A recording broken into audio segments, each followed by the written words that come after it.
Sa hapong ito ay tungkol po sa refined products and obesity. Dati po hindi naman ho ganun karami ang taong obese, no? But right now po marami hong factor causing obesity, but malaking factor ho sa panahon natin ngayon ang kinakain natin. So mostly ho kasi ang kinakain natin ngayon are refined products already, no? Hindi na ho yung original. Kumbaga, refine na ho siya, no? Ang mga refined products tulad ho ng mga example white bread, white rice, white pasta, at iba pa hong refined pagkain tulad ng refined oil, no? So, nakaka-contribute ho significantly sa pagtaba ng tao. And syempre ho, domino effect, pag tumaba ang tao, nangunguna na ho sa resulta niyan is diabetes at iba pa hong health issues, no? At ano ho ba ang problema pagka refine na ang pagkain, no? Nangunguna ho, wala na siyang sustansya. So nutrient depletion during ho kasi ng refining process ng grain, no? Yung bran, which is the outermost covering, and germ, which is the innermost part, natatanggal na ho ito, no? So nandoon ho kasi yung mga protein, fiber, vitamins, minerals tulad ng iron and magnesium and antioxidants. So nawawala ho yun. At ang natitira lamang ho doon is yung endosperm, which is the middle part. At ang laman ho noon are all what? Ang laman ho noon lahat starch. Na ang starch ho, pagka metabolize mo yan, sugar ho lahat ang laman yan, no? Kaya ho, no? So, less nutritious na po ito, no? At lower satiety, ibig sabihin ho, natanggal na ho pati fiber, kaya they don't fill you up, no? Hindi kayo masyadong nabubusog, no?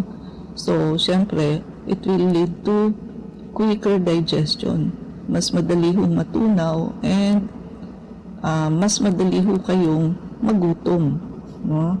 So ang tendency niyo ho, kakain na naman kayo kasi yung cells nyo nung tinunaw, wala naman ho siyang masyadong nakuhang nutrition.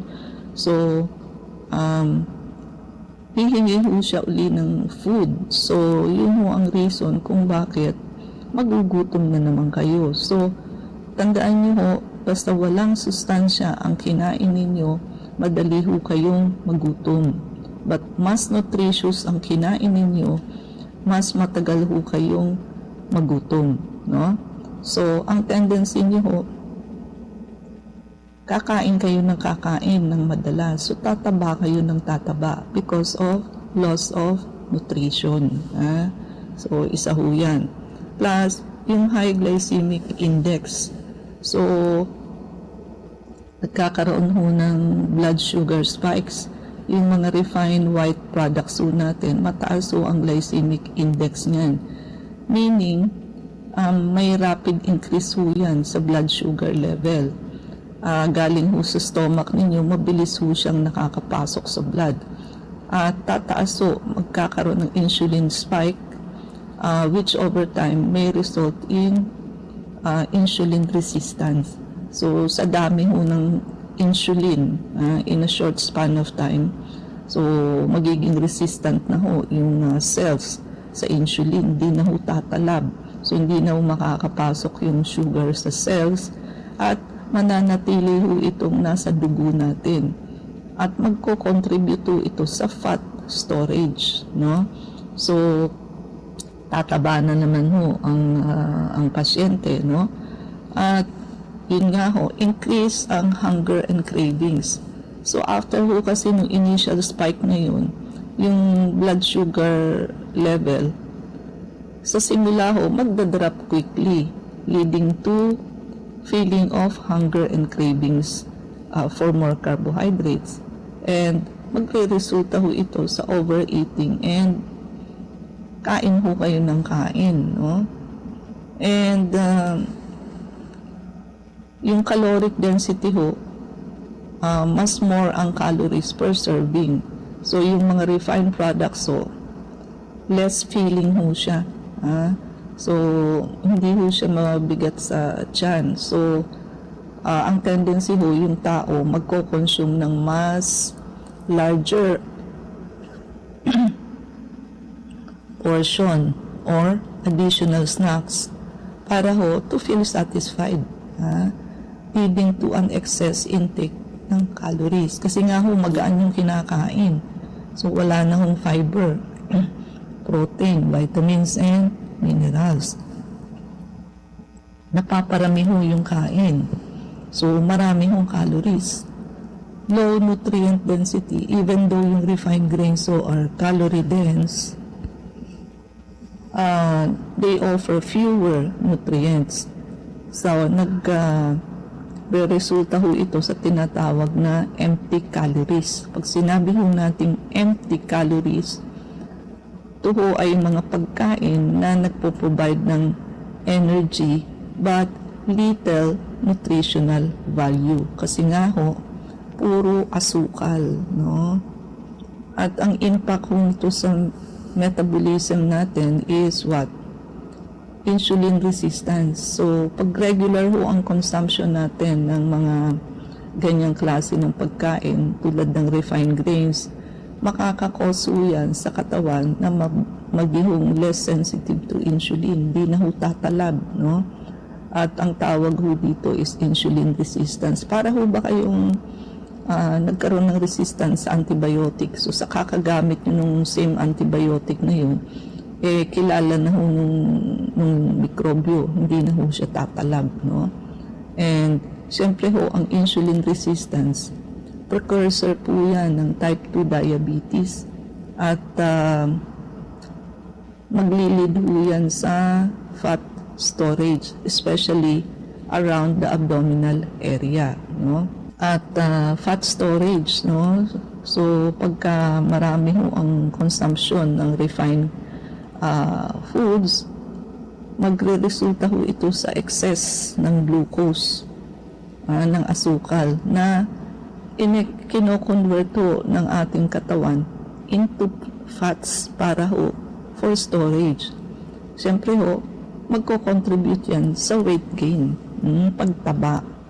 And sa digestive health po, siyempre wala na hong fiber ito no? So,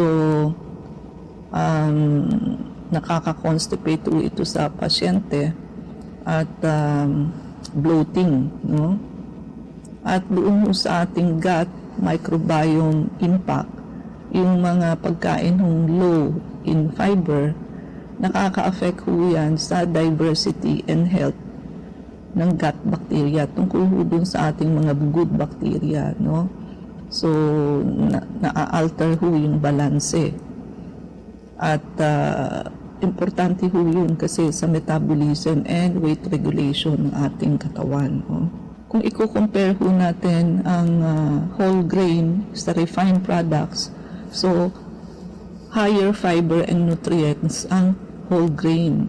Tulad ho ng brown rice, quinoa, which is rich in fiber, B vitamins, iron, magnesium, and other nutrients.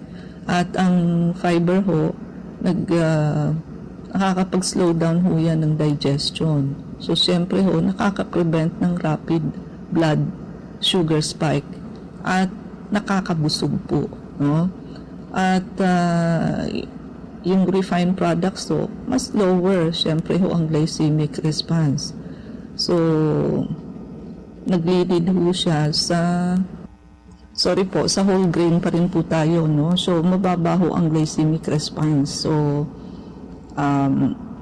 naglilid ho siya sa stable blood sugar level.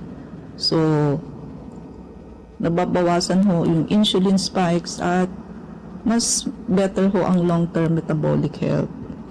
At kailan ho ba kayo masasabing obese, no?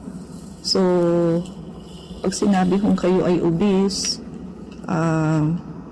medical condition din ho ito, no? Ang pagiging mataba. So, characterized by excessive, ang accumulation ho ng body fat na makaka-apekto ho sa health.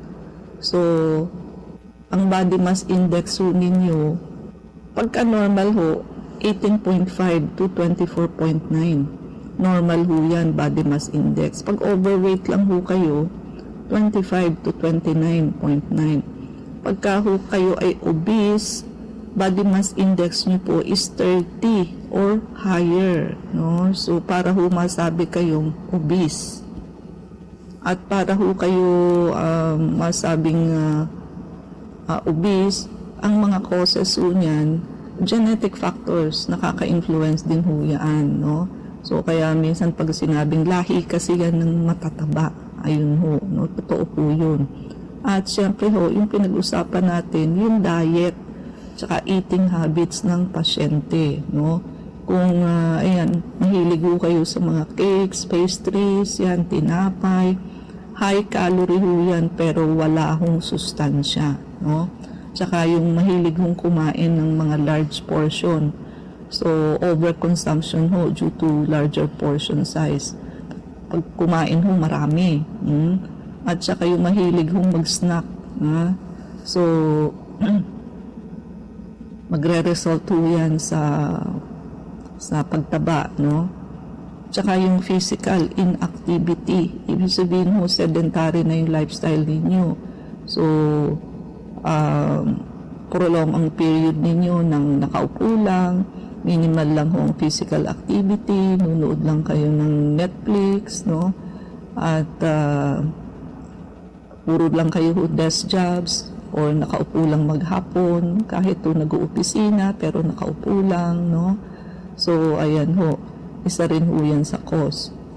And kung may mga metabolic and hormonal factors ho kayo, tulad ho ng hypothyroidism, no? Mababa ho ang thyroid hormones ninyo, tataba ho kayo kahit kakaunti lang ang kinakain nyo. Kung may PCOS ho kayo, polycystic ovary syndrome, ayan, tataba rin ho kayo, no? At yung hormones yung leptin and ghrelin, yung balance ho niyan nakaka-affect ng ating hunger and satiety. So, pag nagka-imbalance ho ang hormones na to, it may lead to overeating. Leptin ho, hunger hormone ho ito, no? So, pag marami kayo niyan, lagi kayong gutom. Ang ghrelin naman ho, nakaka-suppress naman ho ng hunger, no? At kung may mga psychological factors tulad ho ng emotional eating, so, minsan ho, depression and anxiety can lead to overeating. Yung environmental and socio-economic din ho, factors nakaka-affect. Pagka ho may accessibility and affordability of healthy foods, yun ho bang mura yung pagkain. So, ayun ho, cultural norms, may mga lugar ho wherein ang higher body weight may be associated with wealth. So, sabihin, pag payat ka, mahirap ka. Pag mataba ka, mayaman ka.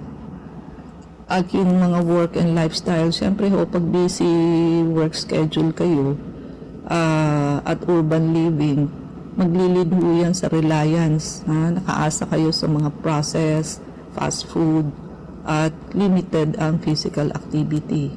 Tataba ho kayo. At, ayan. So, in summary, refined products, no? Wala hong sustansya, kaya kain kayo ng kain, will lead you to pagtaba, obesity, which is medical condition din ho siya, no? Kala nyo mataba lang kayo, hindi ho, no? Para na rin ho siyang sakit or or siya ho ang nagko-connect sa inyo sa sari-saring sakit at nangunguna na ho doon ang diabetes. At syempre ho, ang diabetes is what? So, ang nakamamatay ho sa diabetes is pag hindi ho kontrolado. So, yung komplikasyon ho sa kidney, madadialysis kayo, napuputulan ng paa, hindi ho makatayo, at nabubulag, atake sa puso, stroke, no? Kasi humalapot ang dugo ninyo because of the blood sugar na nasa blood nyo ho, no? And sabihin na ho natin 70 to 80% ng diabetic patient hindi ho controlled ang asukal. So complications really happen. So sabi ko nga sa inyo, pumunta kayo sa clinic, may breakthrough ho tayo ng kahit wala ho kayong effort, ibababa ho namin ang sugar level ninyo at papapayatin po namin kayo, no?